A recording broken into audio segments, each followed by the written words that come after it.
आपने बहुत अच्छा लाइन बोला कि तोहरा प्रति तकलीफ होकेला। मुझे उतने अच्छे से गाने नहीं आता है, लेकिन फिर भी मैं कोशिश कर रही हूँ, क्योंकि मैं बहुत छोटे से मैं आपका वीडियो देखते आई हूँ और मैं भी कोशिश कर रही हूँ कि आपके साथ गाना। तो आइए, बहुत सुंदर सा लाइन है। नहीं, लाइन हमारे लिए कहना है, तुम लोग को मजा आए। हाँ, आपके लिए बोल रही हूँ। गलती दुगोला का मतलब होता है कि आप कुछ कहिए फिर हम कहेंगे तब ना मजा आएगा। थोड़ा बेंजू की आवाज उठाइए, बेंजू का आवाज। कि तोहरा लपक लीजिए, अरे हाय दुनिया के मेरा। ये जानते हैं किनका गाना लिखा है? उन्हीं का लिखा हुआ गाना है। मेरा नाम है, लेकिन मुझे नहीं देखा है। फर्स्ट बार मंच आपके साथ कर रही हूँ। मैं मिली तो बहुत बार हूँ, लेकिन सामने से कभी गाया नहीं आपके साथ, इसलिए कि तोहरा लपक लीजिए और हाय दुनिया के मेला में। वाह वाह वाह। कि तोहरा लपक लीजिए, क्या बात है, अरे हर दुनिया के मेला में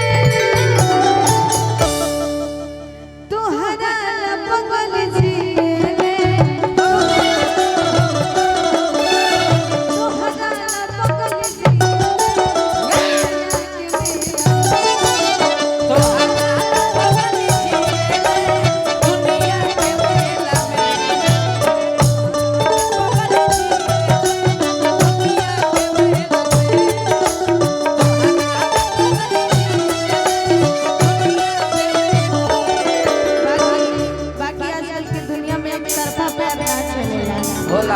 कहे के बाबा दिल देता है रो रो दुहाई, किसी से कोई प्यार देता है, रो रो दुहाई,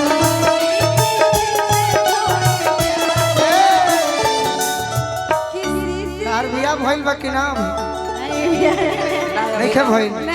अभी गाना भी बढ़ जहिया हो जाइयो उस दिन अपना बोलमुआ से कही हो सैया जाड़ा में,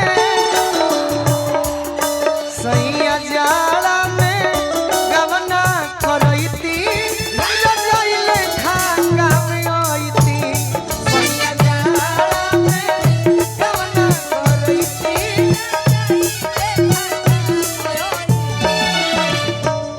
जइसे बरला सोइया नारियर के रसरी ओ सही फसैती तमरी में तमरी। ओ सही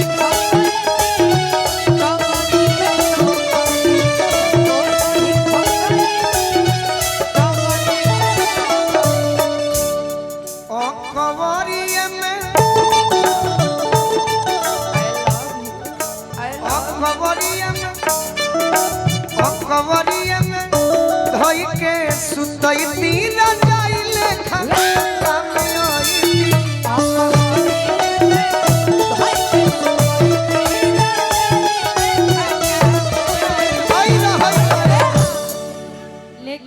लेकिन हम कहा कि लाखों मरेले हमरा पे तो हमें मरेले हम।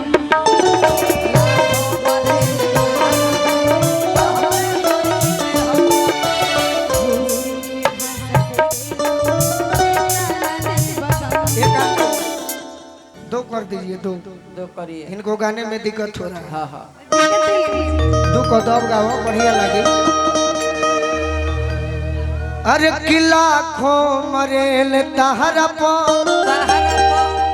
ठीक बनू गबड़ाई लिखे नो चढ़ जी हल्का कि लाखों मरेले हमरा पे तो हमें मरेले हम।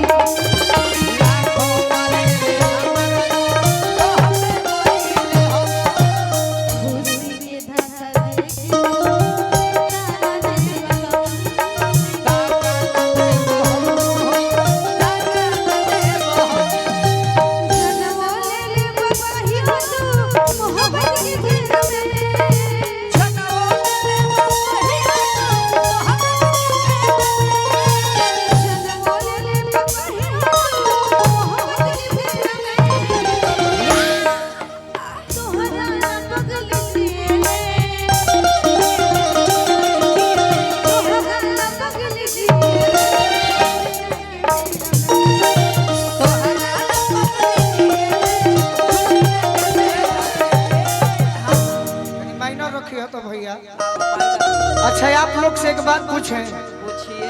कितने लड़के हैं, हम तो खुद हैं, हाँ जी। कि जो लड़की प्यार करती है हाँ जी। और समाज में कोई पूछता है कि ये कौन है, कौन है? तो कहते कि ये तो मेरे भैया है, कहती है ना, पड़ोसी वाले भैया। तो मन टूटता है कि नहीं? बहुत। इस पर एक हम गाना बनाए हैं, कौन सा? इसके लिए भी है हाँ जी। कि सबका सोझाई तो भैया के नाता धरे ले, धरे ले।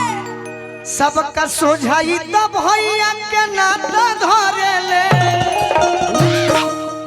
जब पावे ले अकेला में तो गाटा धरे ले, जब पावे ले अकेला में तो गाटा धरे ले, कि करा से लोभ करे सब नहीं जानी,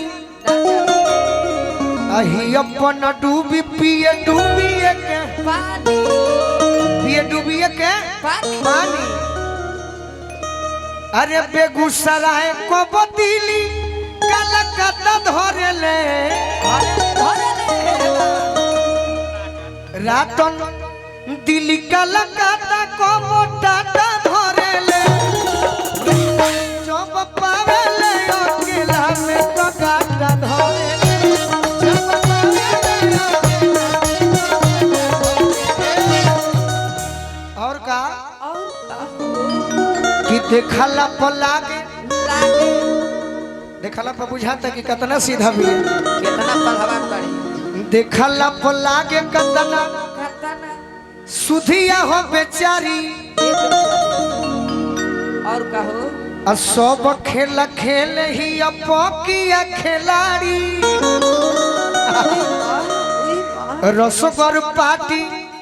रसगर पार्टी मने बुझाला पैसा वाला। हाँ जी।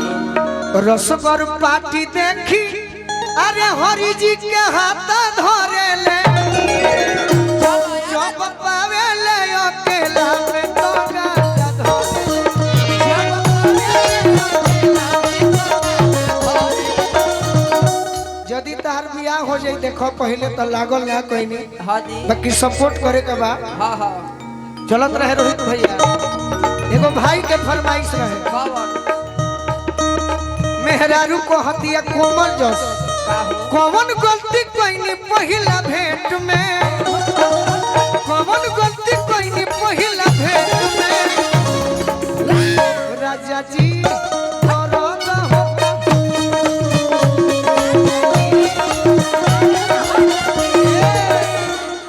अरे मजा नहीं मिले चॉकलेट में, मजा नहीं मिले चॉकलेट में, राजा जी तू तनी डांस करके दिखा देते एक बार।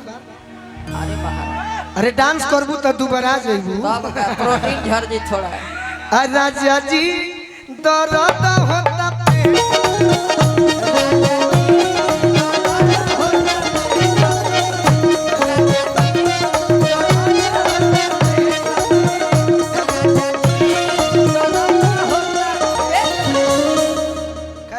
तारू के डेरा तारू नहीं ना लजा रहे ना डरा रहे, वो आता ही नहीं, खुल के कहा, खुल के वो आता ही नहीं डांस कर। लजा जेबू तो गबड़ा जाए। एक बार चाहिए ना। हाँ हाँ हाँ हाँ। कौन कौन चाहते हैं कि इनका डांस भी हो, डांस यानी गाने पर ही, अपने ही गाना पर। हाँ के लक्ष्य हाँ कराते हैं।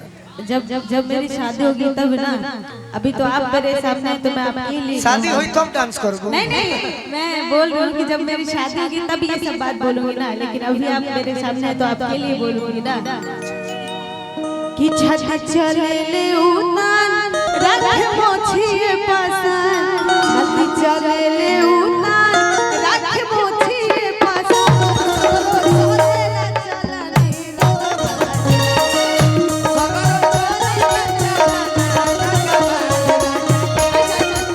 ठीक है। मंच तो सबका देखते हैं हम, लेकिन इनके जैसा मंच कोई नहीं करता है, तो मंच के लिए मैं बोल रही हूँ आपके लिए कि छत चले ले उतान रख मोछिए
अब का करो ढीमे लवाई का यहाँ के अब ढेर बनी चलिए जो भी हो गाना हो अच्छा लगे खराब लगे आवाज के लिए ताली बजाकर इनको सपोर्ट कीजिए।